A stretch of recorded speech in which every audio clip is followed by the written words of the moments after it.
来吧你！放开我！叫什么叫？老子花钱买乐子，你敢反抗？杀人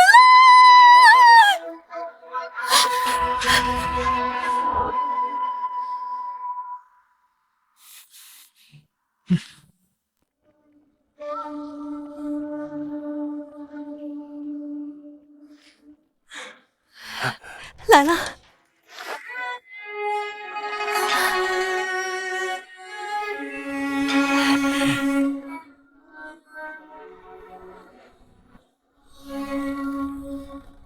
父亲终于盼到你回家了。你这模样，长得真像你母妃啊！切，不就一个乡下丫头吗？我可怜的女儿，这些年你受苦了，让母妃好好看看，居然瘦成这样。母妃，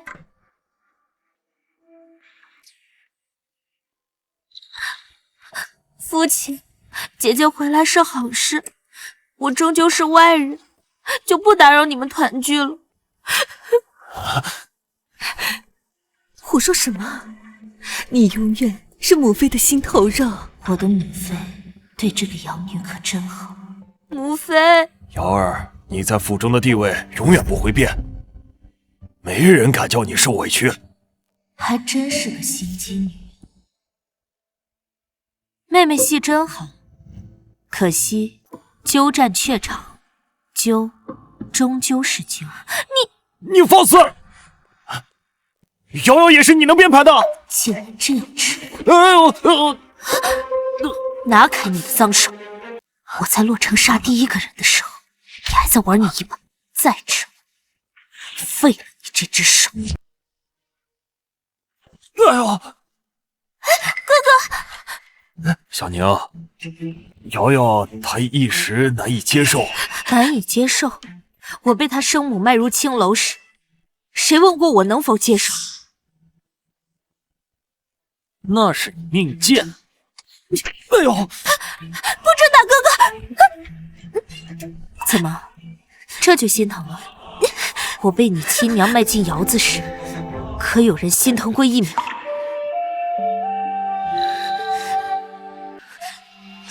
母妃，是您，你放开他！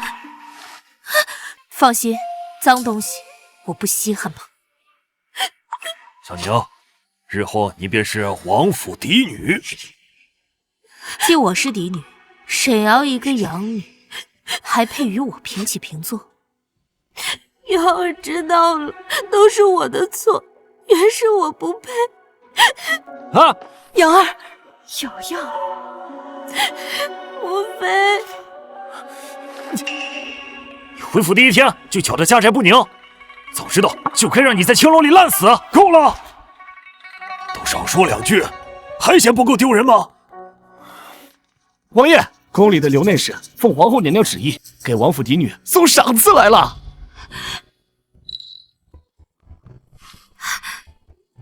皇后娘娘懿旨，此物特赐王府嫡女，恭贺血脉重聚。谢皇后娘娘。母妃，这莫非是娘娘封后大典所带之物？定是念我自幼长在王府，自是赏给我们瑶瑶的。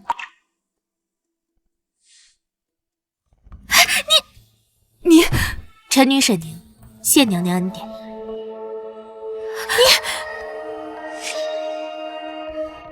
你放下，这是我的！我的东西你也配抢？再往前半分，我就用这凤冠给你放血开光！母妃，内侍大人，娘娘赏的是嫡女，我才是靖安王唯一的血脉，所以这是给我的，对吗？自是，娘娘旨意从无差错，奴才告退。督父，快放开瑶瑶！是您。母妃，世明，你敢伤瑶瑶分毫，我绝不让你。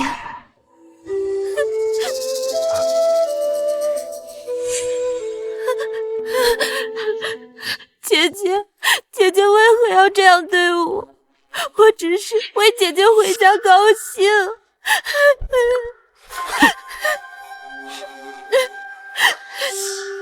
父亲，您都看见了，他刚回府就动手打人，现在还要杀瑶瑶，这种蛇蝎心肠也配做王府嫡女啊！小宁，你太让为父失望了。示弱谁不会？父亲教训的是女儿不对，哥哥骂的对，我从小在青楼长大，挨打挨习惯了，有人伸手我就以为要挨打，这是本能反应。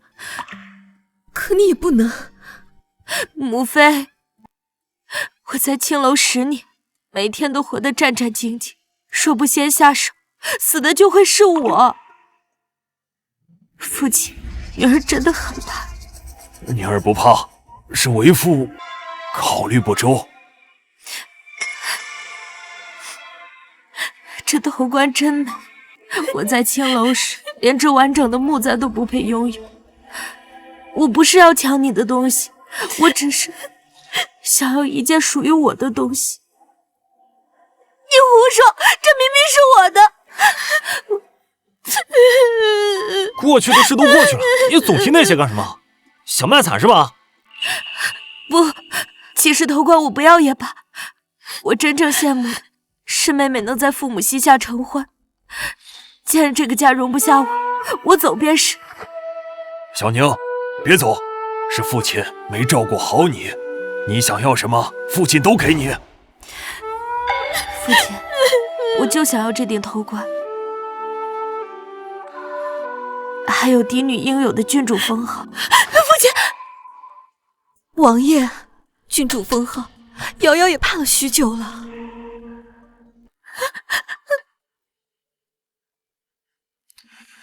这头冠和封号，按规矩本就是小宁的，我说给谁就给谁。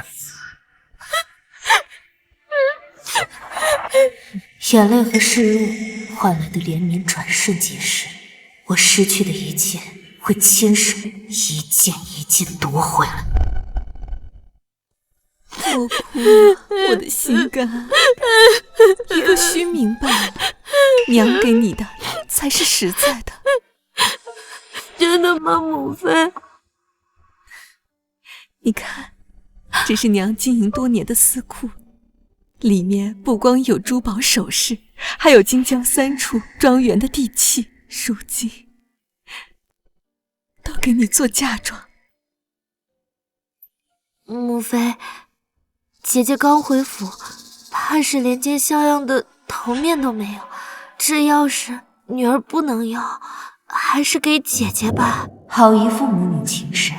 如此，我便都抢过了。给她做什么？她一个刚从那种地方回来的人，没得糟蹋了东西，府里自会给她准备新的。多谢母妃，多谢妹妹。妹妹如此深明大义，我若再推辞，倒显得我不懂事了。哎呀，小宁，快把钥匙还给瑶瑶。说起来，我长这么大还从没有一件嫁妆呢。今天倒是托了母妃和妹妹的福，终于有了自己的嫁妆库房了。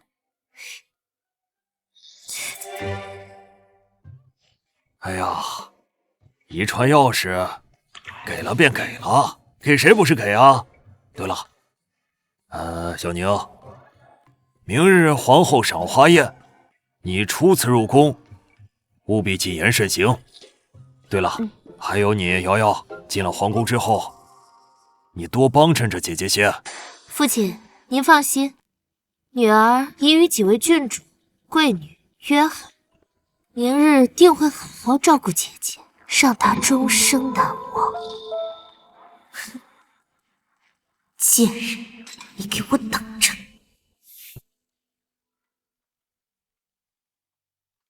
静安王府果然没让我失望，这些富贵荣华本就该是我。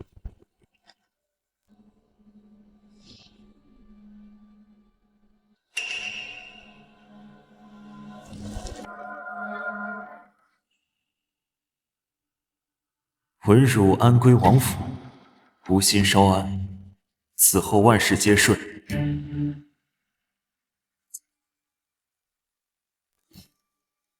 明枪易躲，暗箭难防。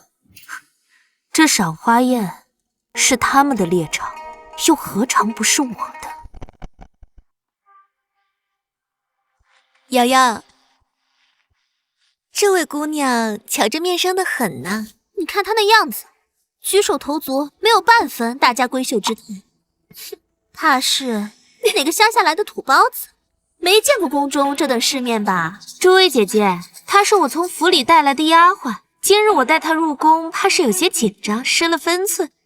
大家要是有什么杂活，尽管指使她便是。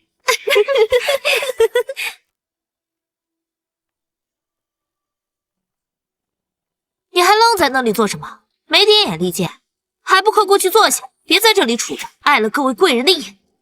妹妹真是越来越不懂规矩了，一个养女也敢指着嫡女的鼻子安排座位了？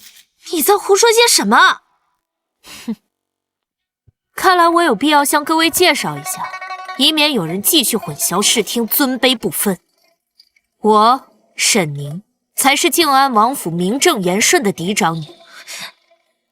至于这位，她是我府里的养女，当年她的生母把我卖到洛城，她才得以在王府享受了10几年富贵。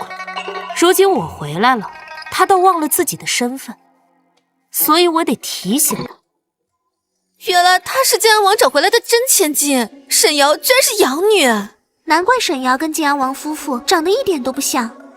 沈宁，你给我闭嘴！贱人，你居然敢打我！沈宁，放开！大庭广众羞辱王府千金，父亲母妃绝不会饶你！打你就打你，还需要挑日子吗？别忘了，我才是静安王府的嫡女，父亲母妃难不成还能为了一个养女不认自己的亲生女儿？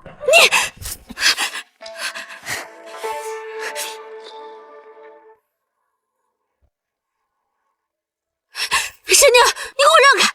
这个位置我看上了。凭什么？这是皇后娘娘按品级安排的。凭什么？就凭规矩是给守规矩的人定，而你，你不配。妹妹怎么如此不小心，连杯茶都端不稳啊？快擦擦，这般模样岂不失了王府体面？沈宁，你是故意的！是又如何？你能拿我怎样？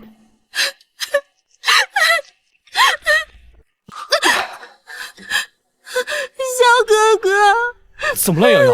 谁把你弄成这样？是姐姐，我只是想将好位置让给姐姐，她却泼我茶水，还当众辱我。那是英国公府的萧世子吧？身份多金贵啊！听说他跟沈二小姐是青梅竹马，还定了娃娃亲呢。这位王府真千金，这下糟了，得罪萧世子，怕是在京城待不下去了。哪来的野丫头？见了世子还不行礼，懂不懂公规？我姓沈，乃陛下亲封的静安郡王嫡女，你一介奴籍，也配在我面前论公规？你英国公府的门风，今日倒是领教了。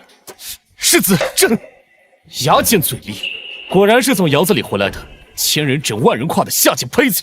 即便穿上华服，也改不了骨子里的粗鄙下贱。方才瑶瑶说你抢她位置，泼她茶水，可是真的？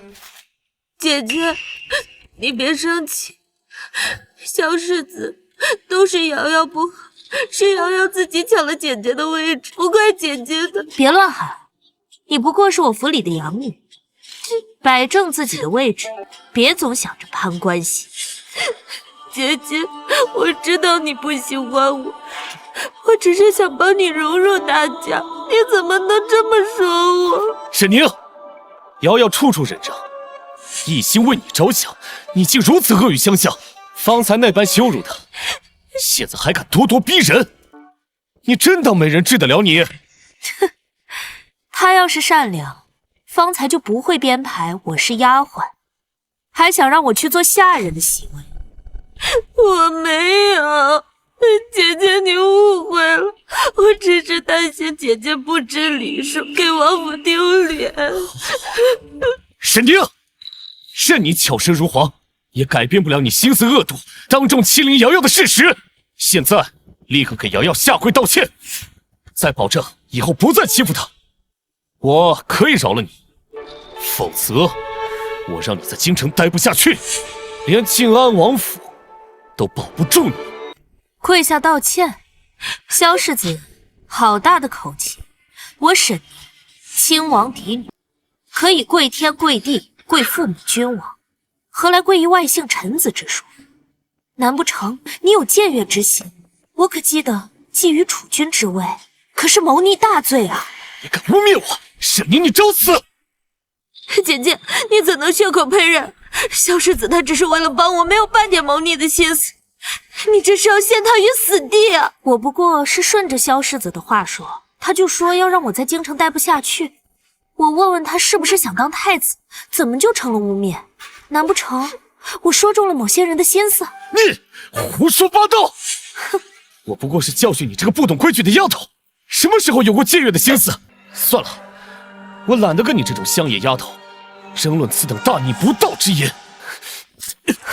你赶紧和瑶瑶道歉！道歉？给沈瑶这种抢我身份、靠装可怜博同情的养女道歉？萧世子，你怕不是被他灌了什么迷魂汤，脑子都不清醒吧？放开！萧世子，要不就算了吧。姐姐她刚回京城，不懂宫里的规矩，要是真闹大了，父亲和母妃会担心的。沈宁，今天你必须道歉，否则别想走出这个门。萧玉，你被沈瑶当枪使，还觉得自己很威风？你就是个被女人玩弄于股掌的无脑蠢货，连真假是非都分不清。你找死！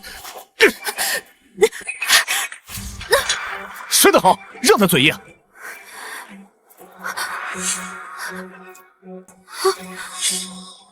哎呀，姐姐，你没事吧？早就告诉你别嘴硬，现在知道疼了，赶紧道歉，我还能让你体面的走出去。既然是你先动手伤我，可就别怪我不客气了。我看你是栓傻。萧哥哥，你敢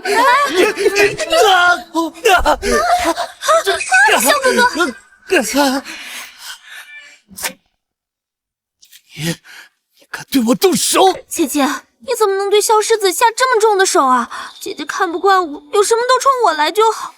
要是萧世子有个三长两短，整个靖安王府都会被连累的。哦，你简直无法无天，此事我定要。你们在做什么？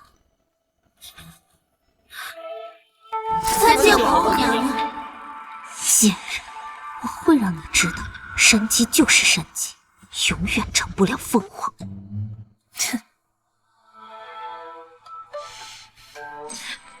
哎呀，好疼！啊，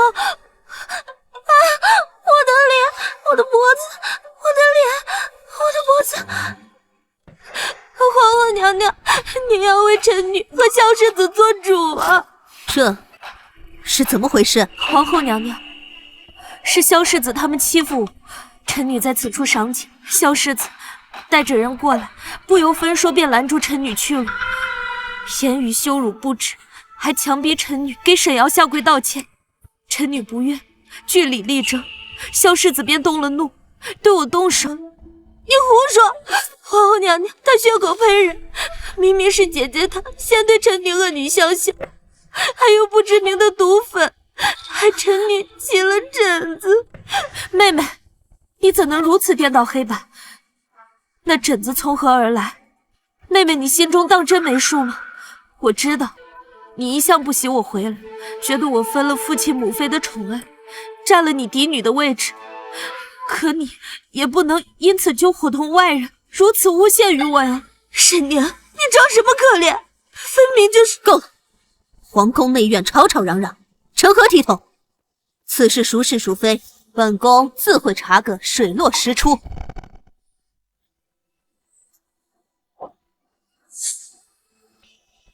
宁国公府萧夫人到。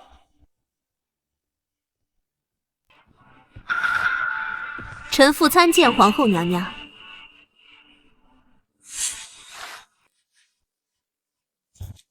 玉儿，你竟敢在宫中与人动手！皇后娘娘在此，还不快请罪！娘，我只是不小心，他也动了手打我啊！你哪里受伤了？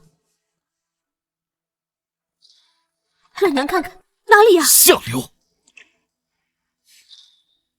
萧夫人，您别怪萧世子，都怪我，是我跟姐姐起了争执，萧世子只是想护着我，才跟姐姐闹起来的。哦，是这样啊。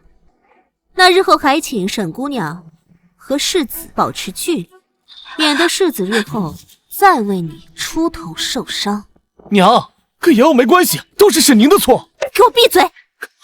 还嫌不够丢人是吧？沈宁小姐，你额头上的伤怎么样了？等我回去，我一定好好教训这个逆子。晋安王王妃，晋安世子到。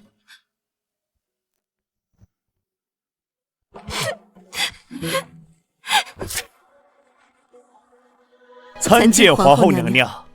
平身，去看看你的女儿吧。谢娘娘。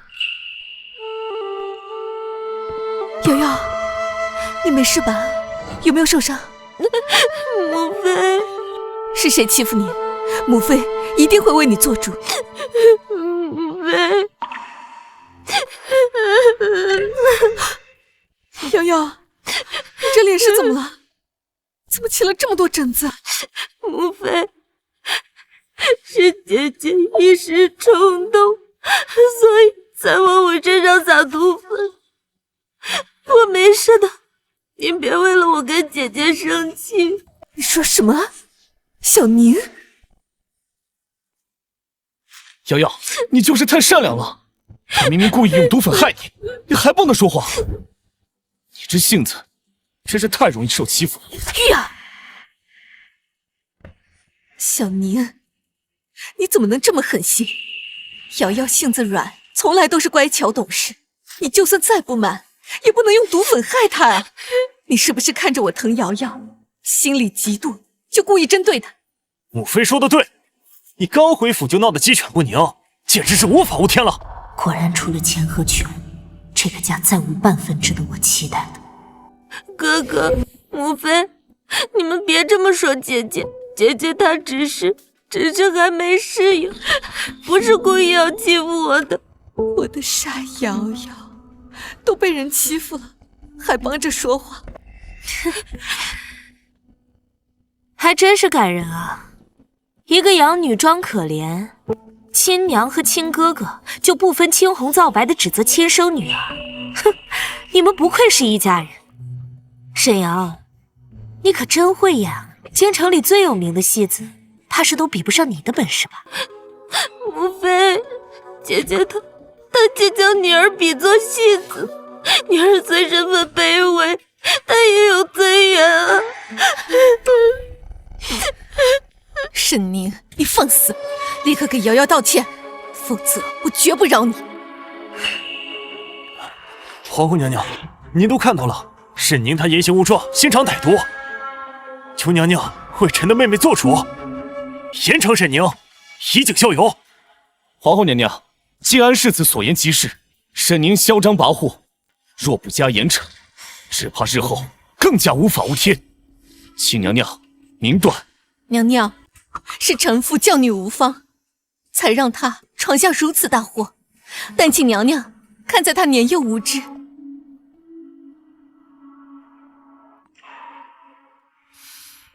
但凭娘娘发落。好了，此事本宫自有主张。宫中发生此等事情，本宫必定会查明真相。若真有人使用此等阴私手段，无论是谁，本宫绝不轻饶，定严惩不贷。皇后娘娘圣明，既然要查明真相，那不如就从源头查起。你们口口声声说我用了毒粉，证据呢？就凭他几句话，和几个疹子。瑶瑶的脸就是证据，她难道还会自己害自己不成？哦，是吗？那不如让我们看看，究竟是谁身上藏着这些不上台面的东西。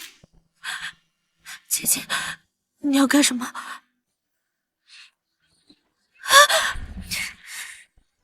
这就是证据，这就是证据。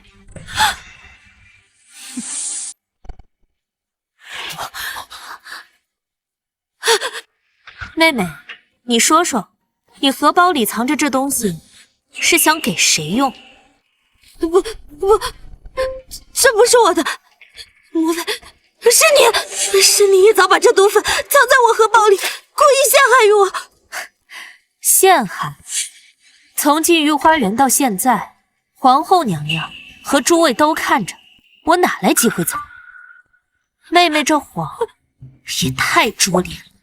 师宁，你知错不改，还敢给瑶瑶泼脏水，简直无可救药！臣女恳请皇后娘娘明鉴，还臣女清白。就算荷包从瑶瑶身上拿的，也不能证明毒粉是她的。瑶瑶性子纯善，连蚂蚁都不忍踩，怎会藏着阴毒东西？倒是你，回府就处处针对瑶瑶，依我看，指不定是你栽赃。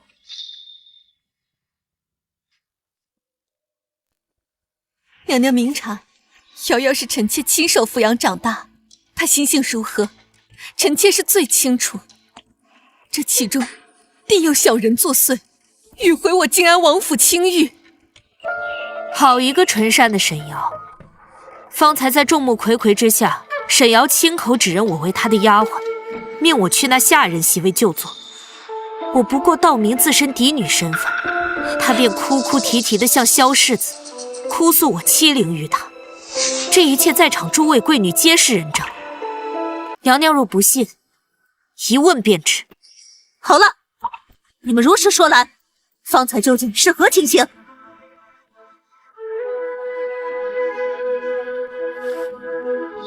回娘娘，沈二小姐确实曾说沈大小姐是她带来的丫鬟。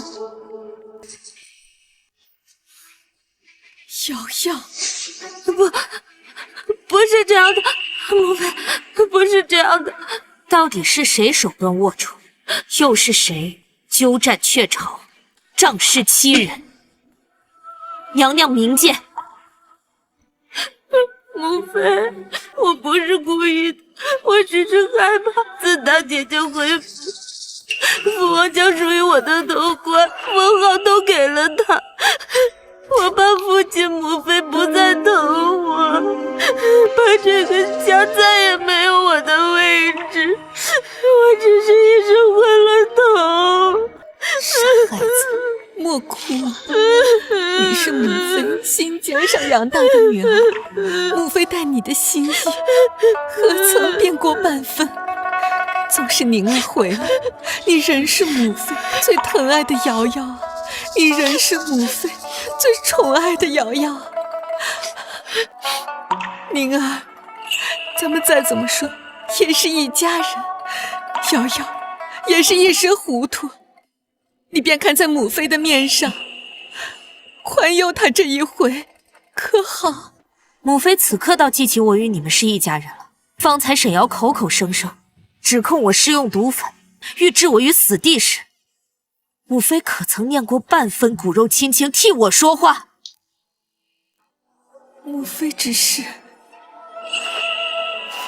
都说我欺沈瑶，可究竟是谁窃占我身份16载？我不过是想拿回本就属于我的东西，护着我嫡女应有的体面与尊严，这便叫做欺负吗？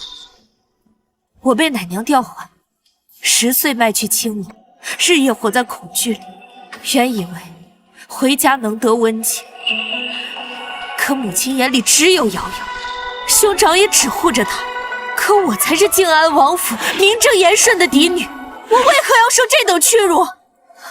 宁儿，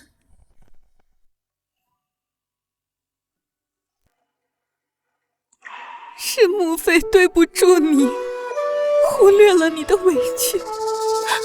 母妃，瑶瑶，沈大小姐，沈大小姐，玉儿方才莽撞，我代她向你赔不是。萧夫人不必多礼，今日之事，我先与夫人道声谢。何出此言？玉儿有错在先，我代她赔罪是应当的。今日在场的诸位，或护着沈瑶，或指责我沈宁咄咄逼人，唯有萧夫人，您问了我一句伤势如何？可萧世子推得我头破血流，还说要让我在京城无立足之地，这般行径，哪是一句代赔不是能接过的？他该自己承担代价。够了，沈宁，你无非就是怨恨我们偏心瑶瑶，可她毕竟是王府养了几十年的女儿，我们多呵护着她些，有何不对？反倒是你，回府之后便处处揪着旧事不放，锱铢必较，何曾有过半点一家人的样子？兄长说的真是轻巧。说当年被偷坏人生的是你，如今归来却发现所有亲人都护着那窃取你人生之人，你还能否站在此处这般大度宽容？你罢了，牙尖嘴利，我说不过你。我若在王府长大，得父母宠爱，怎会不愿和他和睦？兄长今日所见的我这般斤斤计较，寸步不让，岂不正是拜这16年颠沛流离所赐？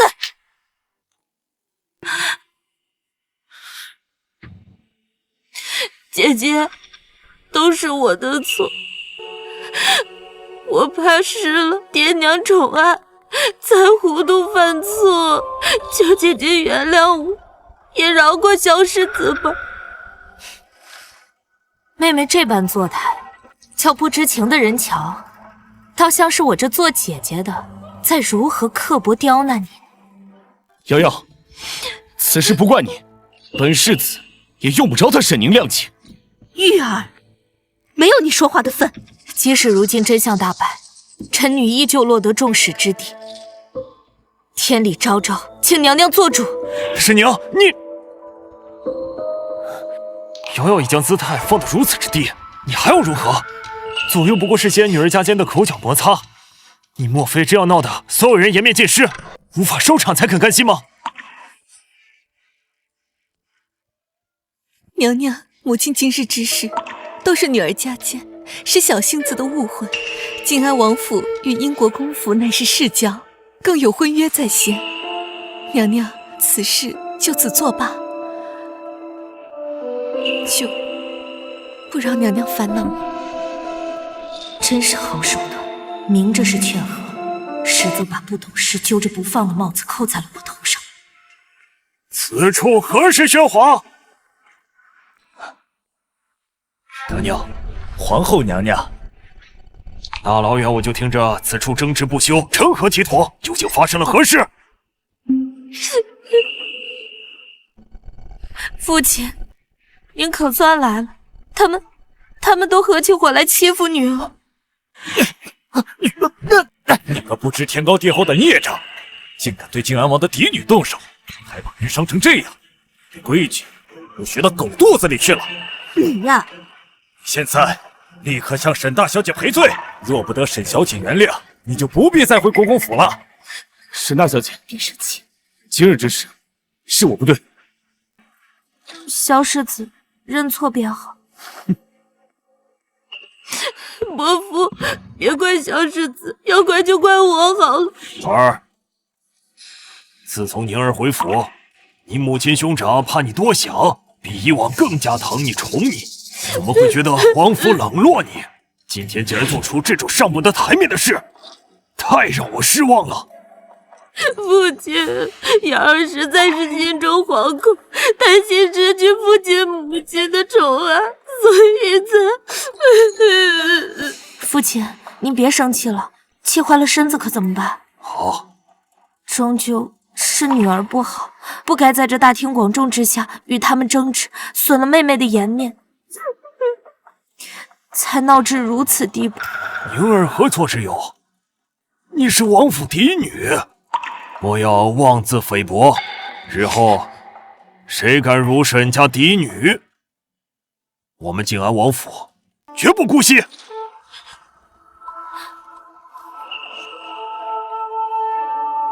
我要的从来不是一句道歉，而是静安王大天子中之心的偏袒。我要让天下人知晓，我沈宁才是静安王府唯一的嫡女。父亲也太狠心了，为了给沈宁出气，罚我在祠堂跪了1晚上。如今又亲自去请沈宁用膳，这才回来几日，父亲就这般偏心。这次确实是宁儿受了委屈。父亲已经被攻破，不能再让母亲也站在那个贱人那边。母亲，都是我的错，以后要是姐姐怨恨我，也是应该的。怎么能全怪你？母亲，沈宁处处欺负瑶瑶，依我看，她就等着要挑瑶瑶的错处，心机深沉，咄咄逼人。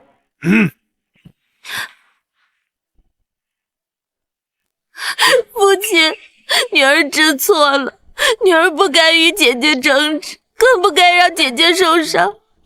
求父亲莫要生气，不要跟女儿出府啊！你好糊涂啊你！这些年我们待你如嫡女，你却在皇宫对自己长姐无礼，眼里可有王府颜面？王爷息怒，瑶儿她已知错了。父亲，瑶儿也是一时糊涂，您就饶她这次吧。父亲，您消消气，妹妹既已知错，此事便就此接过吧。还是宁儿懂事。父亲已同英国公谈妥，罚他萧玉在府中禁足3月，每日抄100遍《论语》自省。往后那小子绝不敢再对你无礼。多谢父亲为女儿做主，有父亲庇护，女儿心中便安稳了。今日之事虽有，你长姐为你求情，但同样惩罚不能少。从今日起，停掉你1年的月银。什么？父亲，1年月银并非小数，这您罚的是不是太重了？王爷，平日里世家小姐出游买个小物件，身上不带银子会让人笑话的。瑶儿既已知错，改了便是。这月银是否可酌情减免些许？够了，此事我已决断，休要在意。起来，用膳。是你。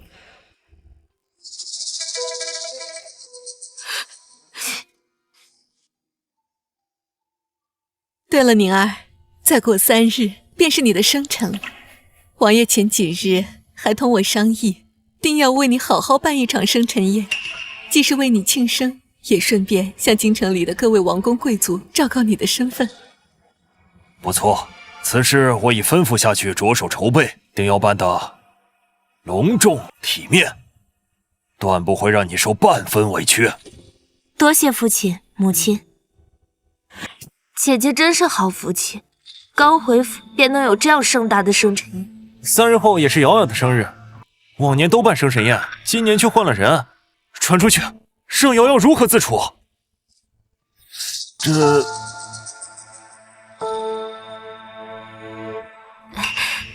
父亲母亲，既然我和姐姐是同一天生辰，不如我们一同办生辰宴，岂不更加热闹喜庆？也显得我们王府姐妹和睦，省得旁人说闲话。你们觉得如何呀？哎呀，好，好，好，瑶瑶能有这份心思，父亲甚慰啊！就这么办，姐妹俩一起庆生。看瑶瑶多懂事乖巧，你以后记着点瑶瑶的好，别总想着法子欺负她。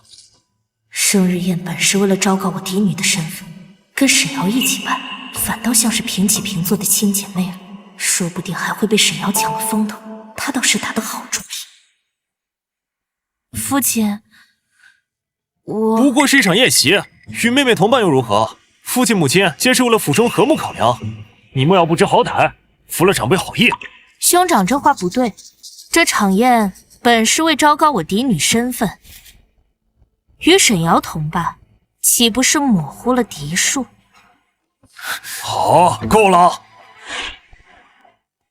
都不许胡闹！生辰宴那天，谁都不许出幺蛾子。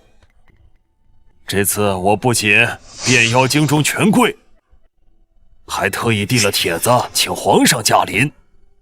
若是因为你们姊妹不睦搞砸了，我饶不了你们。什么？能让皇上亲自来参加生辰宴，这可是天大的荣耀啊！父亲，您太厉害了，女儿到时候一定好好表现，绝不给父亲和王府丢半分颜面。为父请圣驾亲临，一是为你们姐妹庆生添些光彩，二是为一桩要紧事。陛下近来有意推进河道疏浚的项目，为父想借此良机，自请督办此事。若能成事，于国于民有利，亦能稳固我静安王府在朝中的地位。所以那日容不得半点差错。父亲放心，女儿不会让父亲失望。姐姐可要谨言慎行，别像上次不知礼数，免得冲撞了皇上。沈宁，疏浚河道是朝堂大事，你一个从青楼里出来的，连账本都未必能看懂，到时候少开口乱说话，别让别人看出你是个啥也不懂的草包，丢了王府的脸。父亲，若是女儿能助您达成心愿，您要如何奖励女儿？父亲，若是女儿能助您达成心愿，您要如何奖励女儿？如何奖励？我倒是很看好姐姐。沈宁，朝堂之事可不是儿戏，你就使劲出风头吧，当心聪明反被聪明误。瑶瑶，你别捧着她，一个刚回府的丫头，既没人脉又没本事，还敢夸下海口帮父亲成事，简直是痴人说梦。到时候别搞砸了，连累整个王府。宁儿啊，疏浚河道乃关乎国计民生大事，其中牵扯户部银钱调拨，地方协调，绝非儿戏。你刚回府没多久，连京中局势都没摸透，又懂什么朝堂事务啊？宁儿，母亲知道你想分忧，但这事你掺和不了。你没读多少书，连账本都看不懂，别帮不上忙，还添乱。依我看，你不过是想哗众取宠，妄图争功罢了。届时只怕功劳抢不到，反将脸面丢尽。世间万事未曾尝试，焉知不成？女儿只问父亲一句：若女儿果真侥幸能助父亲促成此事，您可不能吝惜赏赐。好，我就认你这股劲儿。成了，金银、身份都给你。但若是办砸了，损颜面，休怪本王不讲父女情啊！父亲放心，女儿既敢开口，便自有分寸，定不会令您失望。好，好，好！哎呀，永山，永山，等着看吧，到时候他肯定会哭着求父亲原谅。沈宁，我本只想在生辰宴上压你一头，没想到你这么急着去送死，我倒要看看你怎么把这大话圆回。哎呀，你来了！恭喜恭喜啊！是好久不见。哎呀，瑶儿，哥哥，生辰快乐！哇，这太漂亮了！这莫非是西域进贡的羊脂美玉？听闻这般成色的玉料，整个京城也寻不出几件，世子爷真是用心至极了。哥哥，这太贵重了，瑶儿太喜欢了，多谢哥哥。傻丫头，你是我唯一的妹妹，我不对你好，又能对谁好？皇上驾到！吾皇万岁万岁万万岁！奏平生吧，今日朕不过是来讨杯寿酒，沾沾喜气。诸位不必拘礼，自在些便好。谢陛下。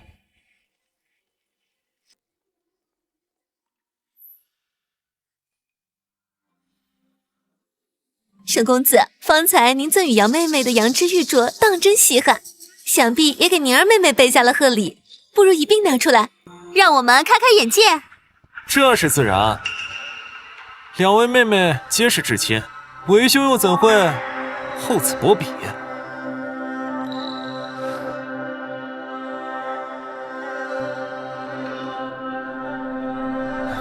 宁儿，这是为兄送你的生辰礼。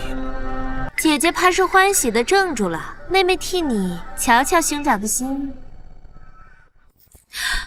呀，兄长真是体贴入微呢。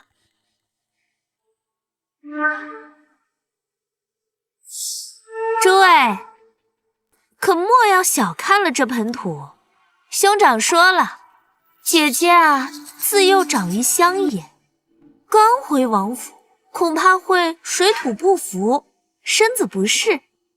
兄长特意去姐姐旧日居所挖了这盆故土带来，以为姐姐思乡之情，保姐姐身体健康呢。这岂是贺礼，分明是折辱人啊！乡野黄土竟也能当生辰礼，当真是开了眼了。不过黄土配乡野丫头，也是王八配绿豆啊！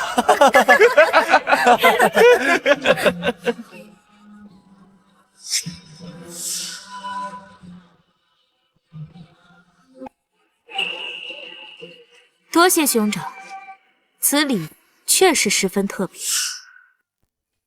沈泽公子真是思虑周全，体贴入微呢。哎，正是呢，我与兄长琢磨了数日，唯恐姐姐刚回府里不适应，特寻来这故土，也好叫姐姐有个寄托念想之处。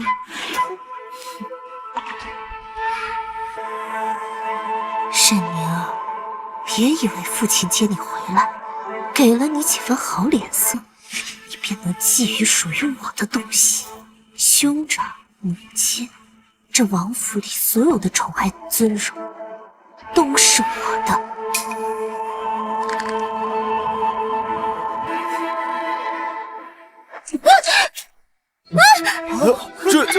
这是沈宁，你疯了不成？竟敢在御前，在众目睽睽之下对瑶儿动手！兄长，我只是想同姐姐解释你的良苦用心，怕她误会了你，她为何突然就动手了？陛下恕罪，臣教女无方，小女自幼流落在外，疏于管教，性子顽劣不堪，竟至御前失仪，臣定当严加管教。无妨，当初就不应该信任把你接回府，竟然给家里接回来一尊瘟神，害了姚妹妹不说，如今还在皇上面前丢人现眼，给整个靖安王府抹黑。沈宁，你居然敢动手打我！你居然敢动手打我！今日我定要好生教训你这个不知天高地厚、目无尊卑的野丫头！兄长，皇上还在这看着呢，你若当众对我动手，是想让皇上亲眼看见你身为靖安王世子，在生辰宴上对刚回府的妹妹动粗吗？到时候旁人只会说靖安王府教出的儿子蛮横无理，连基本的兄友弟恭都做不到。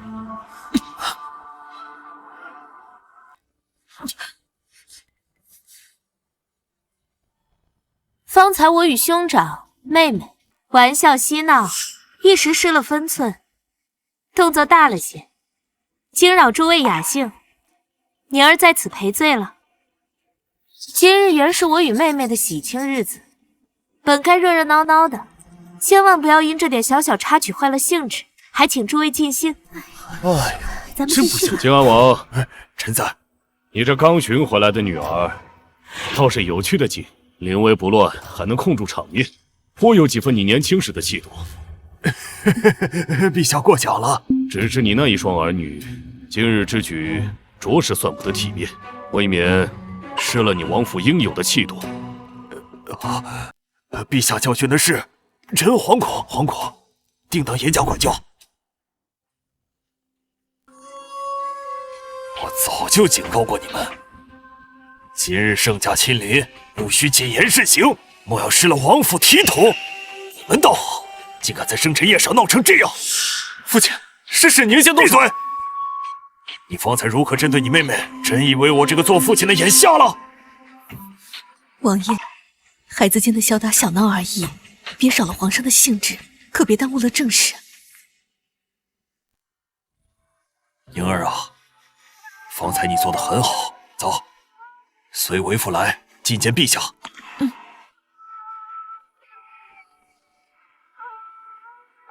看王爷这般态度，这位刚回府的真千金怕是合适了。这真千金气度不凡，谈吐有度，完全不输世家大族养的千金啊！难怪要接回来。江南水患哪是沈宁这个草包能懂的？沈宁，等你冲撞了皇上，那可是杀头的大罪，我看你怎么下得了台。哥哥，走。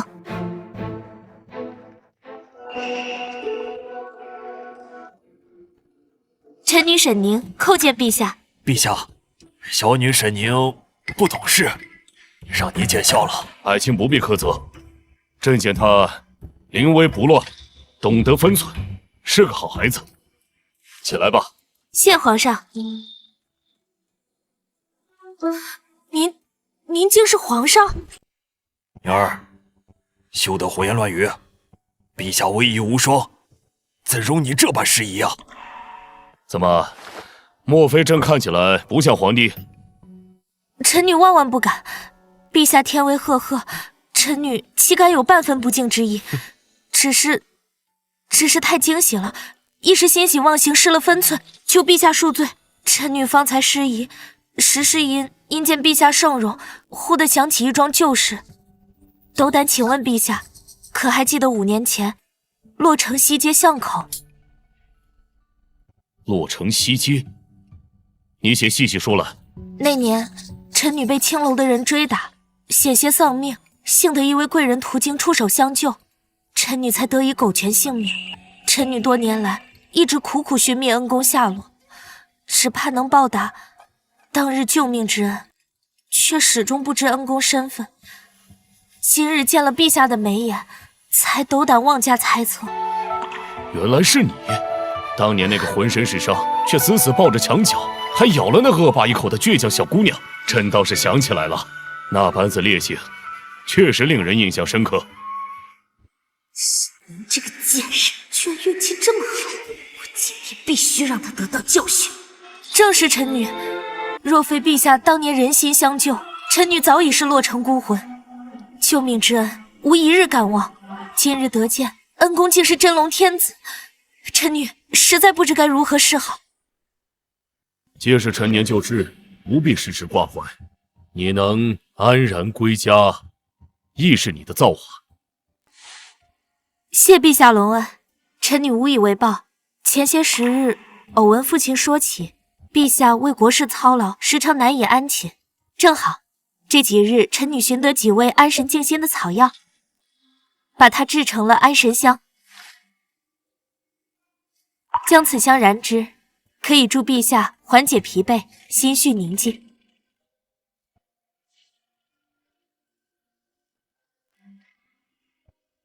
难为你如此有心啊！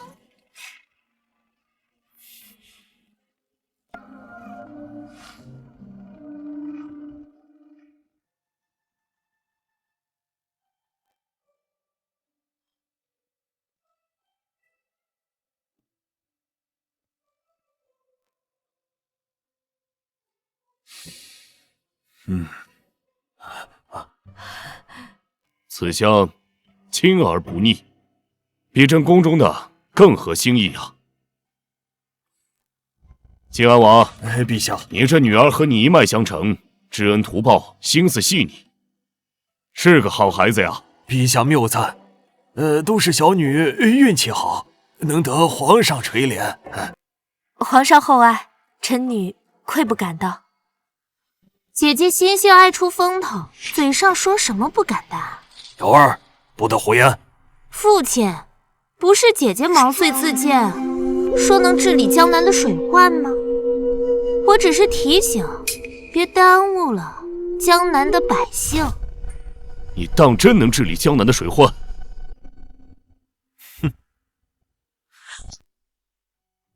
回陛下，臣女确实有一计。江南水患可不是小打小闹，不是决堤就是干涸，朝廷派了无数朝臣都无法根治，一个小姑娘懂什么？哗众取宠罢了。我看这王府嫡女刚回府，就知道出风头。就是想出风头而已。就是。姐姐，你可要想好了，你从乡下来，又没读过书，即便说不出个所以然，陛下也不会怪罪。可若是说错了，那可是江南几万条人命，不是你能拿来哗众取宠的工具。爹，您真有沈宁这么胡闹下去？要是连累了王府，这……我既然能说出口，自然有10%的把握。好，没想到朕与你这女子这么有缘分。你若能治理江南水患，朕不光赏王府黄金10000两，还赐你一块空白圣旨，你拿去随意落笔。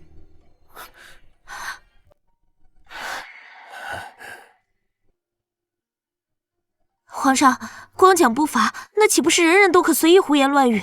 瑶瑶，沈宁，要怪就怪你自己口无遮拦。所言极是。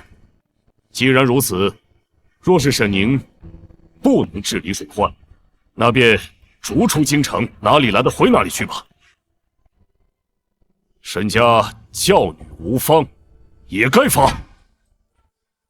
皇上，靖安王府和沈宁并无……闭嘴！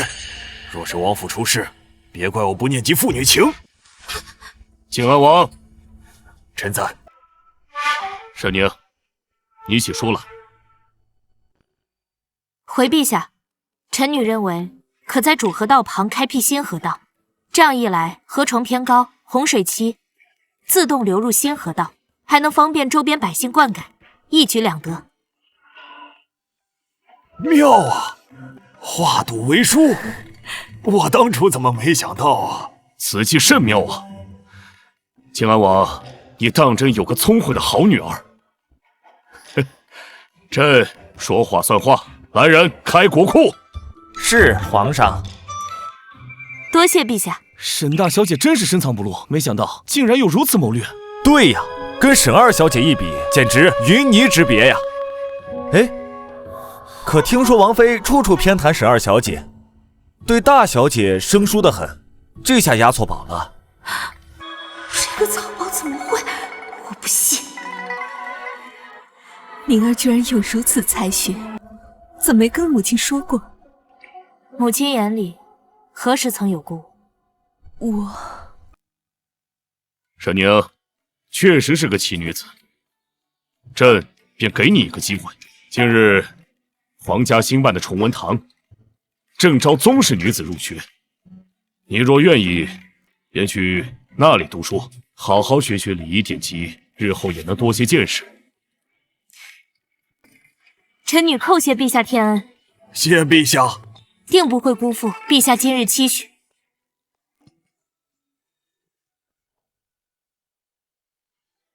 不愧是父亲的好女儿啊！今天多亏了你啊！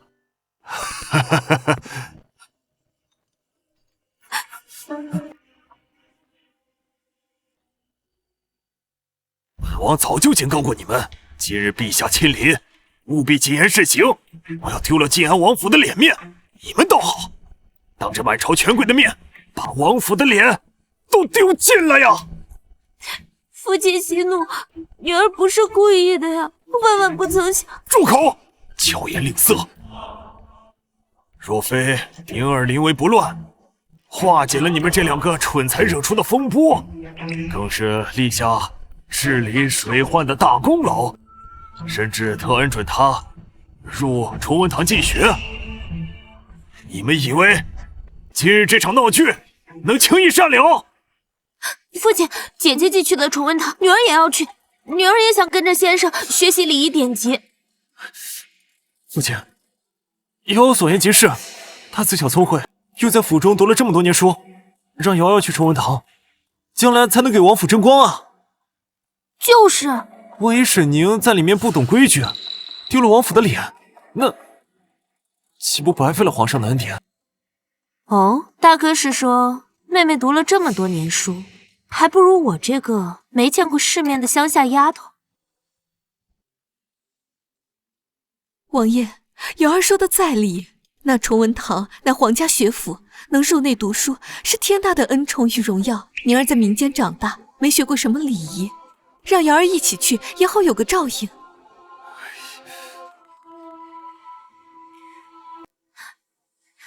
父亲，女儿真的很想去崇文堂读书，您就帮帮女儿吧。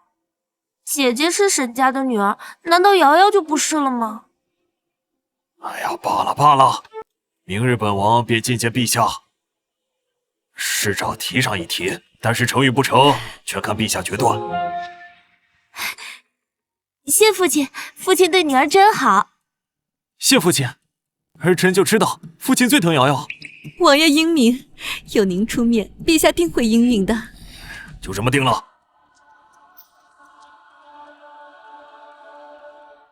站住！沈宁，你今日分明是故意在宴上生事，让我与瑶瑶当众出丑，颜面尽失。你究竟安的什么心？若不是父亲一味偏袒维护，我定要好好教训你。兄长还是先管好自己。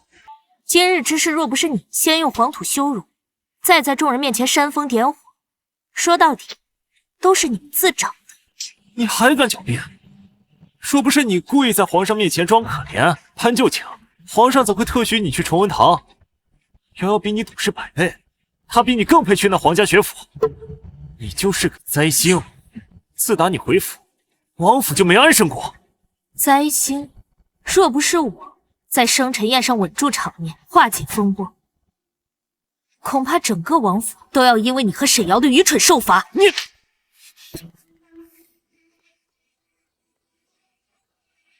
兄长，往后管好你和沈瑶的手脚，别再想着挑衅我，下次再敢惹我，可就不是禁足这么简单。哥，你看他。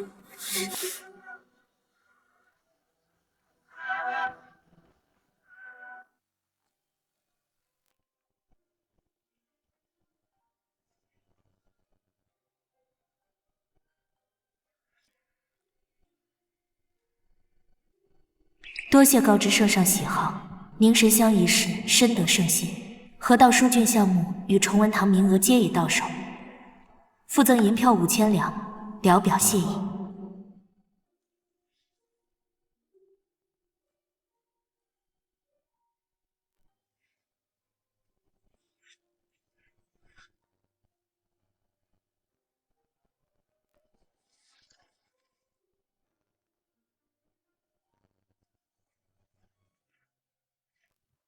小姐，小姐，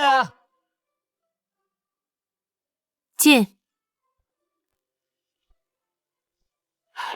王爷吩咐，这是赏给您的，匣中是银票5000和一副新打制的赤金首饰，让您好生收着。这些姐姐在外面受苦时连见都没见过吧？说起来，姐姐在青楼里待了那么久，见惯了穷酸日子，如今得了这些赏赐，就该心满意足，安分度日才是。妹妹这话倒是奇怪，父亲赏我的东西，与妹妹何干？再者，青楼是什么地方？妹妹从未去过，又怎知那里的日子如何？倒是妹妹刚被父亲禁足，不在自己院中反省，反倒跑到我这里说这些酸话，就不怕父亲知道了再加罚你？我不过是来好心提醒姐姐罢了，用不着。沈宁，别以为得了父亲的赏赐，皇上的青睐，就能在王府站稳脚跟。等进了崇文堂，我定能比你学得好。到时候，所有人都会知道，谁才是静安王府真正拿得出手的小姐。若妹妹真有本事，便凭自己的能力拿到崇文堂名，而非靠父亲去求皇上。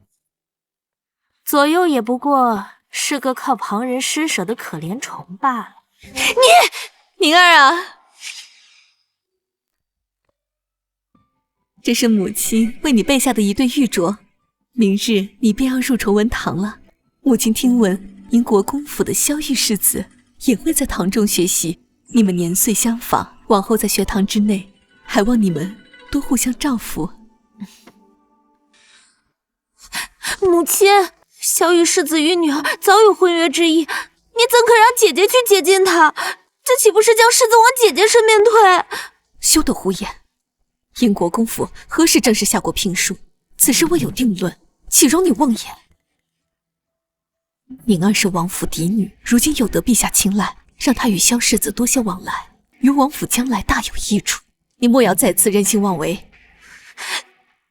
英国公府定是听说我得了皇上青睐，又能去崇文堂读书，觉得我比沈瑶更有价值，才想让萧玉跟我攀关系。母亲用心良苦，女儿明白了。若是萧世子有需要，臣女定会尽力帮忙。母妃从小教女儿礼仪，父亲也送女儿去崇文堂学诗书，不就是为了嫁给萧世子吗？为何又让姐姐……别打扰姐姐休息，走。我不走。萧玉那种腹中空空的草包，妹妹还是当个宝抱着吧。我要的从来都不是甘心屈居后宅做一个主。父亲，你回来了。怎样？哎呀，放心吧，陛下破例同意让沈瑶也进入崇文堂读书。太好了，多谢父亲。看到了吗？我也去。萧哥哥，在等我吗？哟，你又变漂亮了。哟，沈大小姐，我知道母亲此前曾嘱托你在学堂内对我多加照拂，但我与瑶瑶自幼一同长大，情谊深厚，早有结亲之意，你最好不要生出非分之想。姐姐，你听清了，萧玉是我的，你莫要痴心妄想。这门亲事本来就是和王府小姐的，哪轮得到个养女横插一脚？沈宁，你又要跟我争？萧哥哥，你看他呀！王府嫡女又如何？你流落民间10几年，粗俗卑鄙，早就不配进我英国公府的门。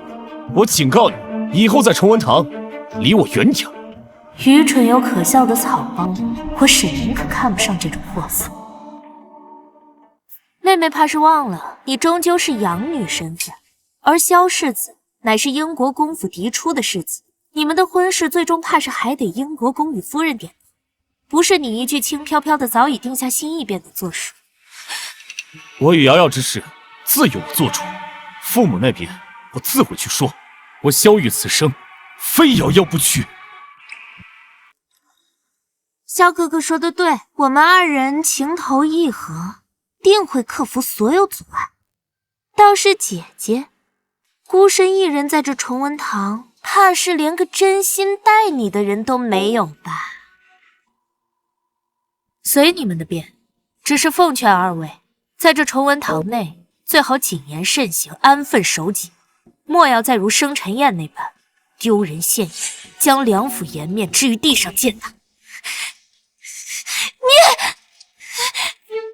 萧哥哥，你看他这副目中无人的模样，定是仗着得了皇上的青睐，便越发不把我们放在眼里。定会给他好看。父亲，母亲，今日在崇文堂，萧玉世子当着诸多同窗的面，对我立下誓言，说他心意坚定，定会娶我过门，还让姐姐莫要痴心妄想。你莫要高兴得太早。今日英国公府已派人来过府中，说萧玉的婚事要重新考虑。他们更属意让萧玉娶小宁。为可我与萧玉自幼一同长大，青梅竹马，凭什么要让给姐姐？难道就因为她是嫡女，我便活该什么都得不到吗？父亲，瑶瑶与萧世子两情相悦，京城谁人不知？怎能说变就变？这传出去，瑶瑶必然沦为京城笑柄，这让她以后如何自处啊？泽儿，此事并非为父所能左右。英国公言道，宁儿是王府正嫡出身，如今又得陛下青睐，日后前途不可限量。萧玉若娶了她，与英国公府与我们静安王府皆是两利之事。至于瑶儿她养女的身份，终究是差了一截。我不管这些，我只嫁给萧玉。父亲，您最疼瑶儿了，您快替女儿想想法子呀！身份，又拿身份说事。瑶瑶实实在在王府长大，她哪里比不上沈宁？沈宁就只会嘴上功夫，侥幸哄陛下开心罢了。王爷，临时换人事关重大，不能儿戏。且不说对瑶瑶太过残忍，若是传到皇上耳朵里，恐怕也觉得两家重利，到头来反而弄巧成拙。父亲，哎呀，你先起来！哎呀，你总该让母亲和父亲给你想想办法吧。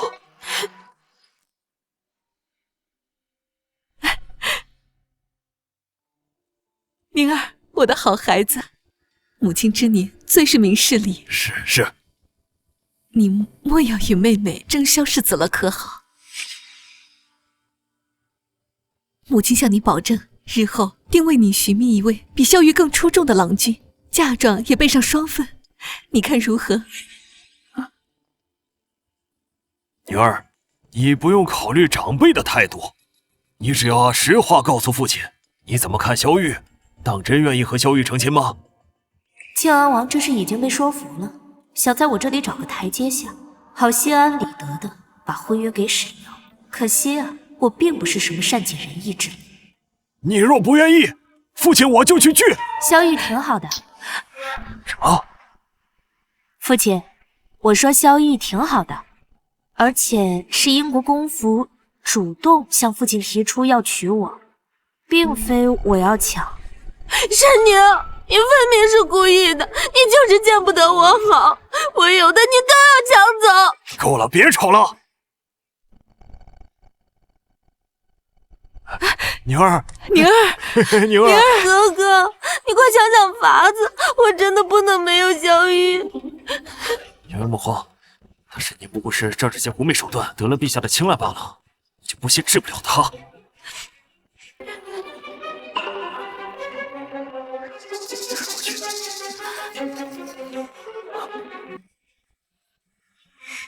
沈宁，给我等着！哎，听说了吗？这位静安王府的真千金啊，以前是从洛城青楼里出来的，为了活命跟过好几个男人呢。真的假的？看着倒还算端庄，没想到早就是个破鞋了。静安王府也是糊涂，怎么会接这种人回来当嫡女？传出去，简直丢尽了皇家宗室的颜面。可不是嘛！昨日还见他跟萧世子、沈瑶小姐起争执，说不定啊，就是仗着会勾人的手段，才得了皇上的青睐，能进这崇文堂呢。沈泽、沈瑶这般拙劣的伎俩，也想算计我？既然你们要玩，那我便随了你们的意。沈姑娘打扰了，学堂门外有人寻你，自称姓顾，说是特来见你。顾云，他一向行事谨慎，昨日京中关于我的谣言闹得沸沸扬扬，他不可能不知晓。如今我正陷于流言漩涡，他怎会贸然来此寻我？莫非是有人设局？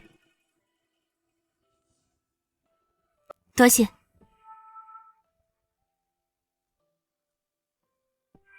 呀，姐姐，可算来了！你的老相好都找到学堂来了，看来当年他倒是没少为你花银子啊。姐姐也太不顾及静安王府的颜面了吧？这崇文堂乃是皇家兴办的学堂，来往皆是宗室、贵女与世家子弟，何等体面的地方。你倒好，竟然把旧情人带到这里，对得起父亲和陛下的栽培吗？沈大小姐，这里是崇文堂，不是你随意私会外男之处。你若是想私会，还是请回府去吧，别在这丢人现眼，误了学堂的清静，也坏了我们这些同窗的兴致。我与顾公子不过是故旧相识，清清白白。到底是谁终日盯着旁人的未婚夫婿，毫无世家女子应有的体统与矜持？两位最清楚。你胡说八道！我与萧哥哥是情投意合，哪像你靠着不清不楚的关系进了崇文堂，如今还敢在这里污蔑我，我看你就是嫉妒我，看我不好好教训你！哎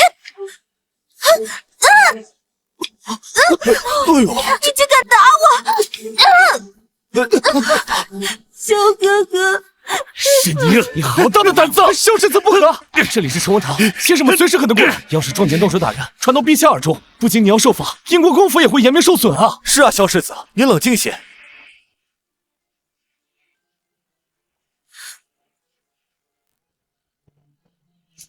是罪。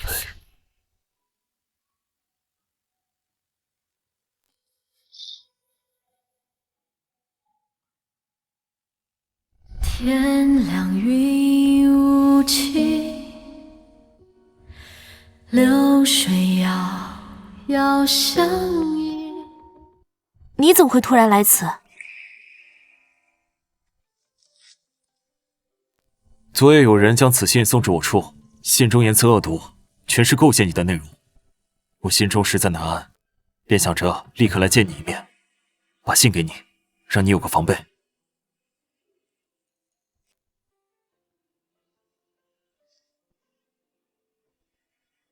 这些银票还请你收回。当年在洛城，我不过顺手帮了你一把。如今你在王府立足不易，正是需要用钱的时候，这银票你拿回去。我帮你，本就是心甘情愿，无需报酬。顾源，你心仪于我？是。当年在洛城初见，我便对你情根深重。我如今一心只求在王府立足，尚无暇顾及儿女私情。况且此前与你相交，亦是存了利用之心，并非全然坦诚。这些我都知道，可我心甘情愿被你利用。若能助沈小姐一臂之力，纵是被利用，顾云亦无怨无悔。若你真的想帮我，就去参加明年的科举，考取功名。只有你有了能在朝堂上立足的资本，才能光明正大的护我周全。否则，你我便只能永远隐于这暗处，见不得光。好，我必当竭尽全力，金榜题名。他日若得功名，必护你周全。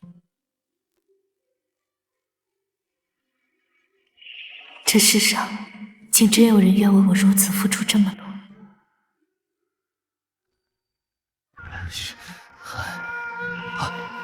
小姐，王爷在正厅等着您，脸色不太好，您小心些。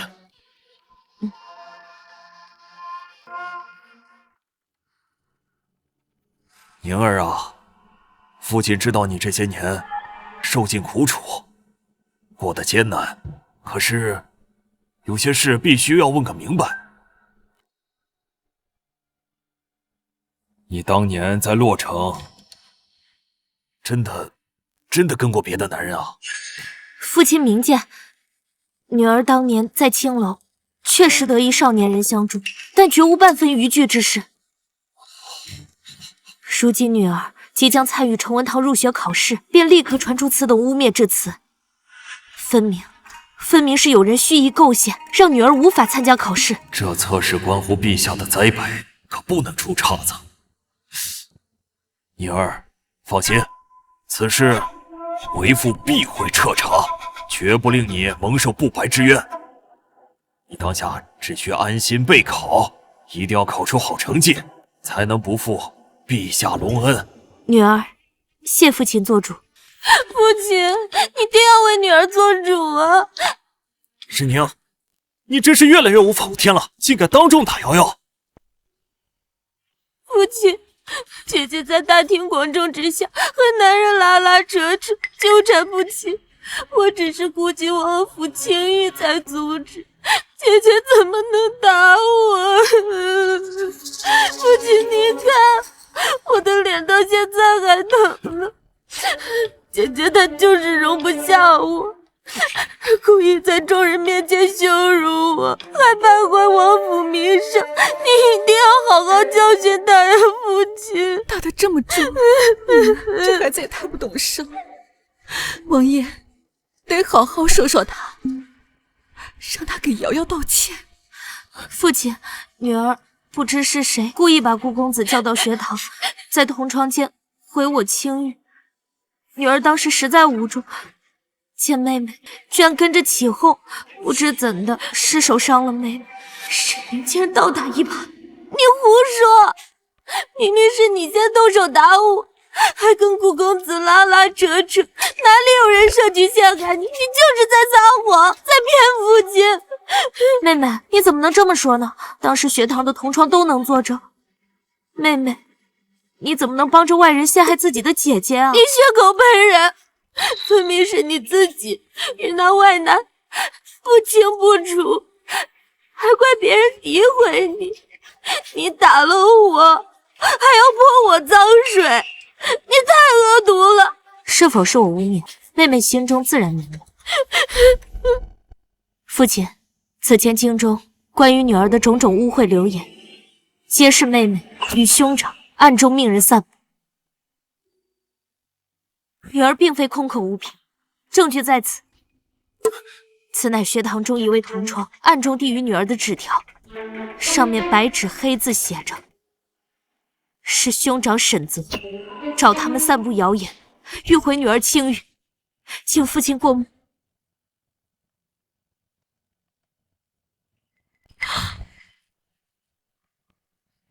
父亲明鉴，此物定是沈宁伪造构陷。他这种从青楼出来的人，最会撒谎骗人了。父亲万不可轻信啊！就是啊，父亲。够了！宁儿，为父知道你受了委屈，此事却是泽儿与瑶儿行事不妥，为父定会严加惩处。谢父亲明察，父亲知晓女儿的清白，女儿便心满意足了。宁儿啊，只是有件事，为父也需如实告诉你。英国公府已听闻今日学堂风波，他们觉得你性子过于刚烈，且与外男有所牵扯，终究非是世子良配。国公府之意，仍是属于瑶儿。是女儿的错，若是女儿当时能忍下一时之气，不与妹妹正直动手，便不会惹得英国公府生出这般误会。父亲，是女儿无能，连累了王府清誉，辜负了您的期望。都是因为你！要是不回王府，我们家怎么会变成现在这样？日日鸡犬不宁，祸事不断。早知今日，当初便不该接你回来。泽儿，休得胡言！宁儿也是你的妹妹啊！若不是你们先设局陷害她，怎会有今日之事？父亲，儿臣说的是实话。有他沈宁在，王府永远不得安宁。她就是个灾星。够了！一口一个灾星，她也是你的亲妹妹，那是本王的血脉。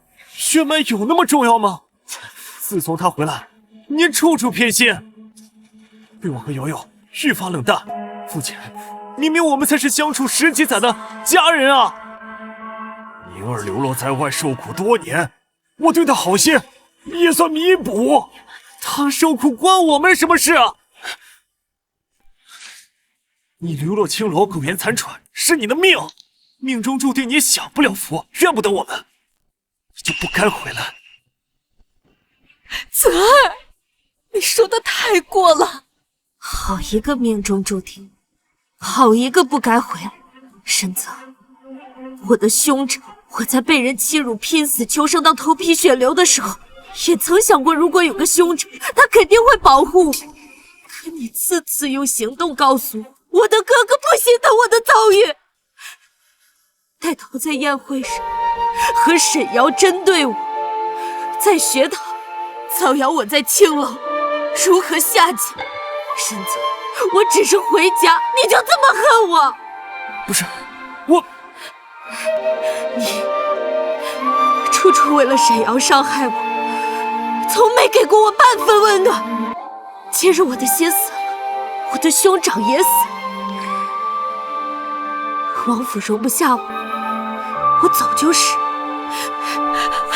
宁儿，我的女儿，这里就是你的家，谁都赶不走你。泽儿，你看看你哪有半分当哥哥的样子？我看该赶出府的是你。父亲，都是瑶瑶不好，要赶就赶走瑶瑶好了。大哥都是替瑶瑶打抱不平才。沈泽，还给宁儿道歉！我道歉！父亲，我怎么能给沈宁贵道歉？泽儿，给妹妹道歉。这次的事是我的错。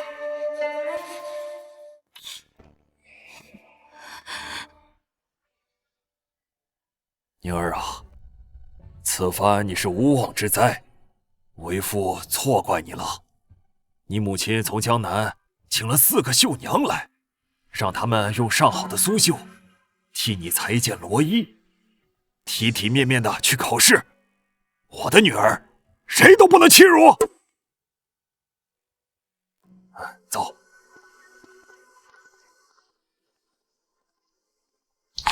沈宁，你该死！哥哥，绝不能就此作罢。他凭什么一次次抢走属于我的东西？我一定要让他这次测试考砸，让他在父王面前抬不起头。有人放心，为兄已经想好办法，明日定让他栽个大跟头，永世不得翻身。沈小姐，在下突感腹痛如绞，实在难以支撑。可这考题得赶紧交给王夫子，延误不得。可否劳烦小姐帮我送一程？你快去寻如厕吧，我替你送去便是。多谢。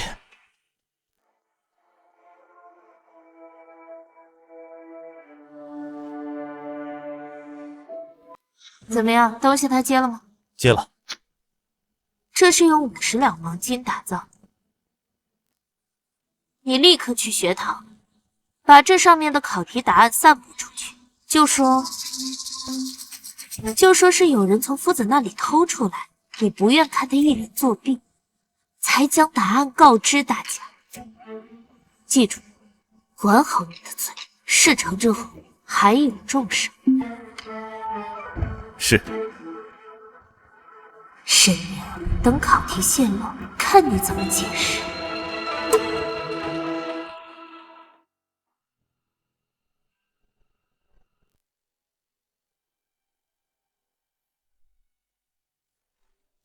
是谁胆大包天，竟敢泄露考题？如今外面答案传得沸沸扬扬，这测试还有何公正可言？还怎么考？啊！天哪，假的！夫子明鉴，我等自幼饱读诗书，如何做得来如此下作之事？想必是有人不通文墨，学识浅薄，害怕考试考砸了，丢尽颜面，因此才做出泄露考题这等下作手段。拙劣的把戏，故意把火烧到我身上，还真的死心不改。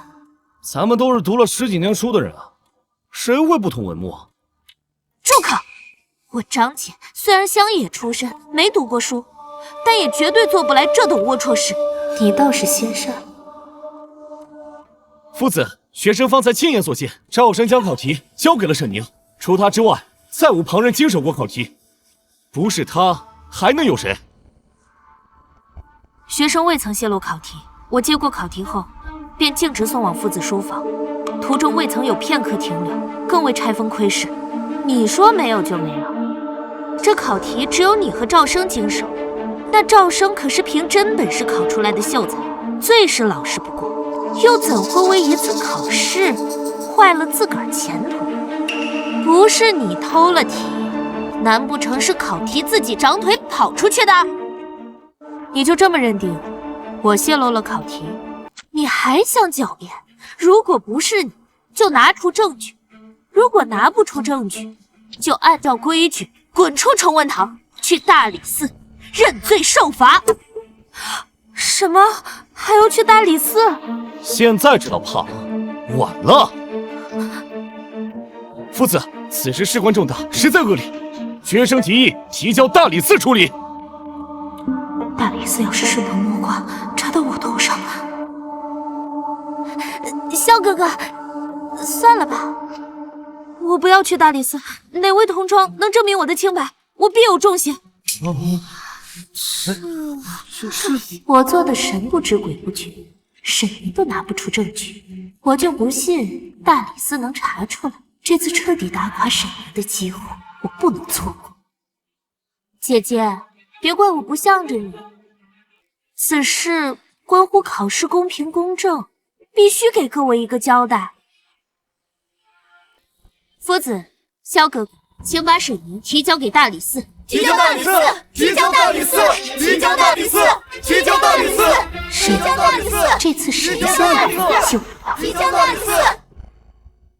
泄露考题事关严重，绝不姑息。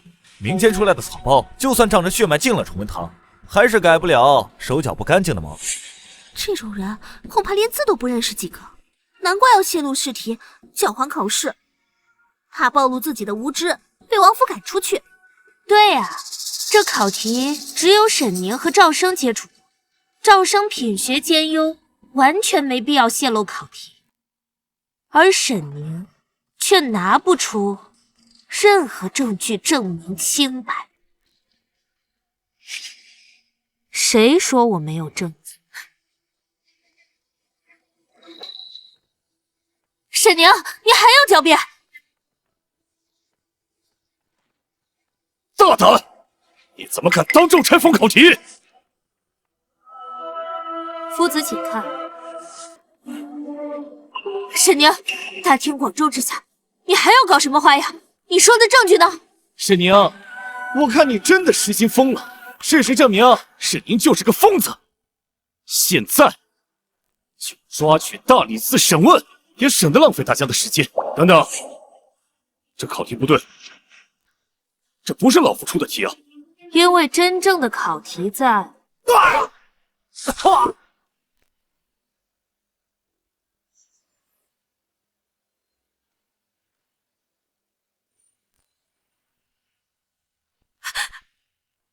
真正的考题在这里。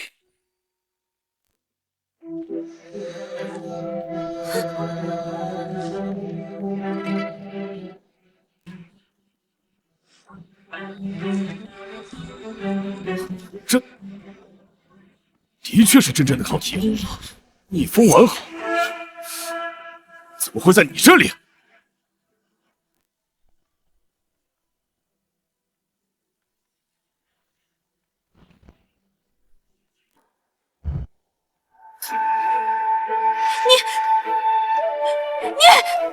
沈瑶害我之心不死，我自然要找人看着你。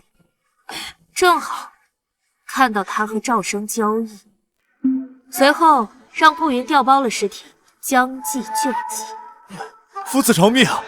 是学生一时糊涂，收了沈瑶的银子，才做了这等败坏学堂规矩的事。都是沈瑶的主意，他让我故意把考题交给沈凝，再把副本泄露出去，嫁祸给沈凝。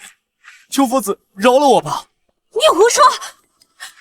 夫子，赵生散播答还在此攀咬，还不快把他赶出去！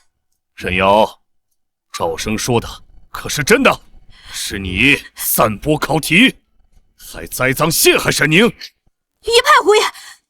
我根本没见过你，根本给过你答案。你被顾爷收买了，故意伪造公司污蔑我。那镯子上个月便找不到了，竟是被谁偷了去。沈宁，是不是你偷了我的镯子？夫子，瑶心地善良，怎会做这种事？是不是污蔑，你自己心里最清楚。沈瑶，你竟敢在崇文堂舞弊，泄露考题，还嫁祸同窗，简直荒唐至极！崇文堂教书育人，罪忌弄虚作假，行术不正。你这般行径，不配留在学堂。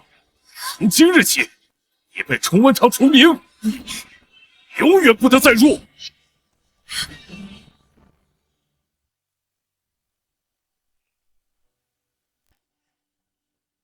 静安王英国公，逆女！父亲，不是我。混账东西！沈瑶嫁祸同窗，行径卑劣。你不仅不加以劝阻，反而站在一旁帮着他污蔑沈宁。我英国公府被你这个色令智昏的小儿丢尽了脸面。还有你这般心性歹毒、品行不端，根本不配做我英国公府的世子妃。和萧玉的婚约就此取消，永不再提。英国公，不要取消婚约，我知道错了，我再也不敢了。求您再给我一次机会，小伯父，求您了。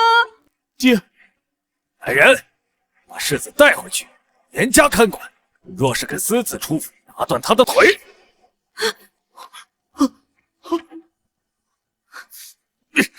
小哥哥，父亲，父亲。明明是我从小宠到大的女儿，怎么会变得如此阴狠？父亲，瑶瑶她也是一时糊涂，您就饶了她这一次吧。闭嘴！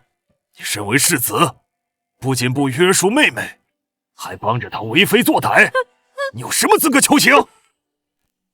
你这性子，去西域边疆磨练磨练，明日启程。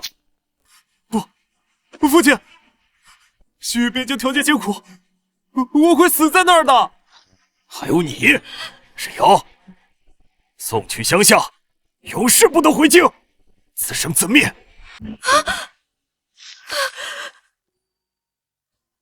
夫子，今日之事让夫子费心，也扰了崇文堂的清静，本王在此赔罪。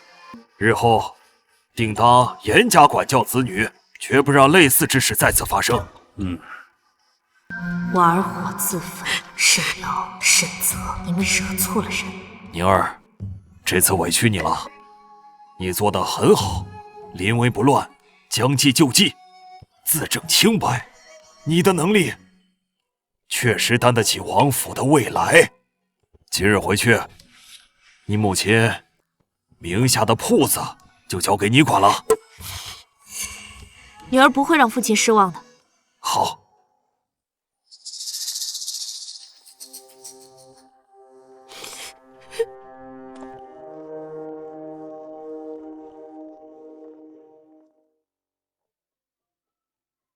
你没事吧？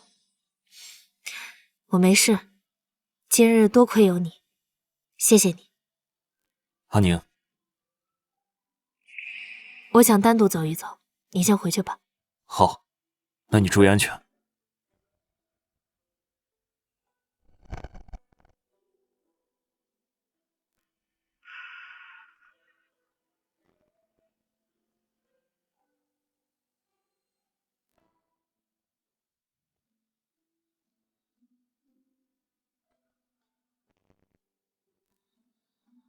没有一盏灯笼是为我而亮，我真的有家吗？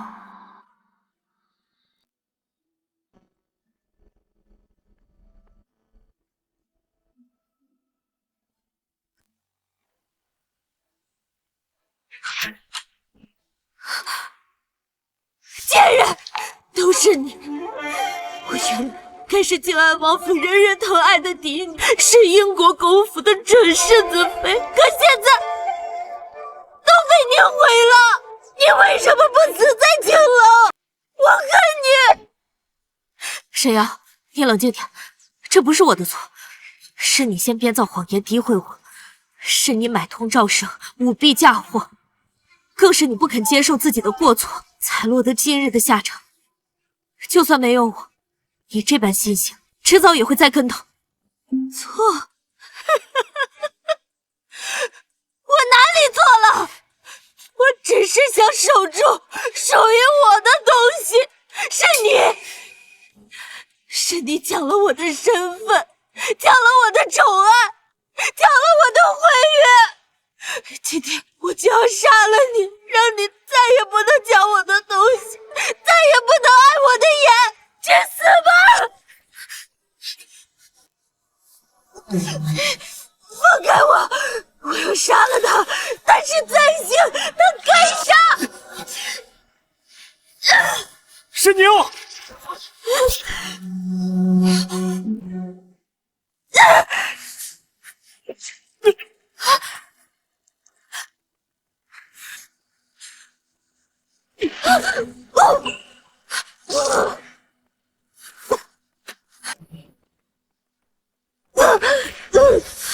顾云，你怎么样？来人，快找大夫！我是静安王府嫡女沈宁，拜托你去静安王府通报，就说沈阳在后巷持刀行凶，请王爷带着大夫立刻过来。对不起，对不起，是我连累了你。别哭，受什么连累？护你本就是我所愿，你什么都不用做，你只管往上爬。我顾云心甘情愿保护你一辈子。怎么了？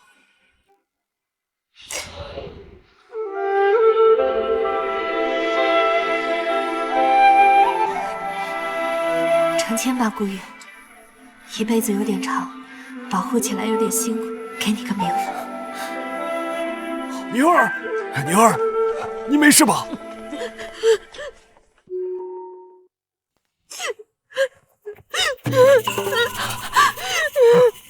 顾公子，本王在此向你赔罪。后续疗伤所需的药材与银两，静安王府定当全权承担。王爷言重了，我无碍，只是沈姑娘受惊了。宁儿，父王定会给你一个交代。你放心，你这16年的流离失所，因他而起，也会因他而终。沈瑶啊，沈瑶，本王一直待你如亲女，锦衣玉食，从未亏待于你。可你却因嫉妒，屡次设计陷害宁儿，今日竟持刀行凶。你做出这等伤天害理之事，早已失了人心，失了品行。我沈静没有你这样的女儿。不是的，不是的，父亲，父王，我是瑶瑶，你不能这么对我。都是沈宁的错，是他抢了我的一切，我才会这样的。父亲，父亲，你饶了我这一次，我再也不敢了。母妃，你替瑶瑶求求父亲吧，饶了我这一次吧，母妃。我那么的疼你，你却如此的蛇蝎心肠。从今日起，沈阳与静安王府再无任何关系，往后的生死与王府无关。来人，把他交给官府，任凭处置。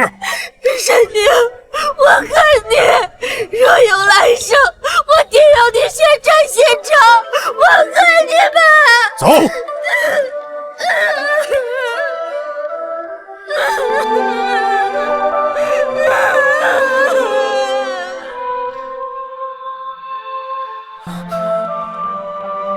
恶人不配有下一世，就算有，我也会是最后的赢家。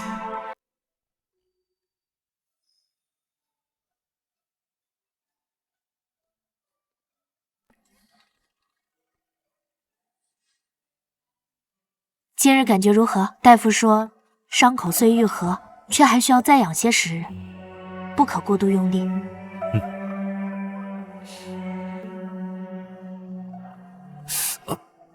怎么了？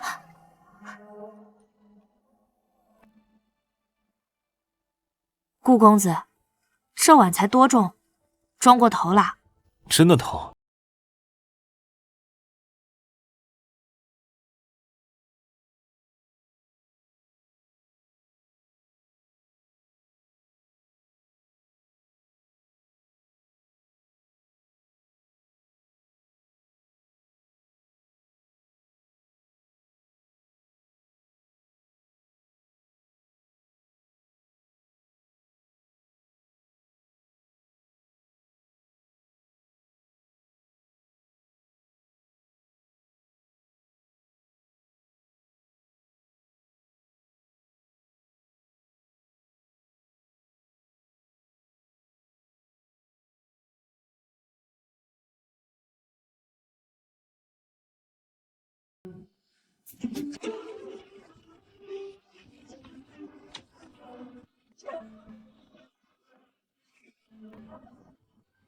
哎呀，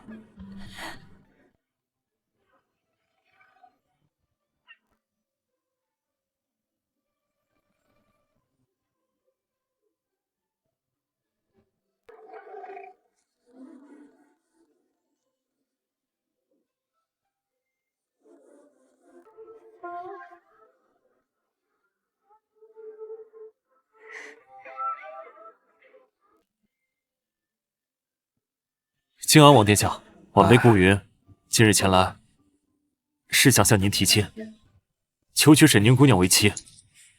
晚辈自知出身不及王侯将相，却愿以一生承诺，护沈宁姑娘周全，此生绝不让她受半分委屈，还望殿下成全。顾状元少年英才，对宁儿一片真心，本王早已看在眼里。过去是本王对宁儿多有疏忽，如今能有你这般可靠之人护她、照顾她，本王放心。夫人，这门亲事你看？好，本王答应了。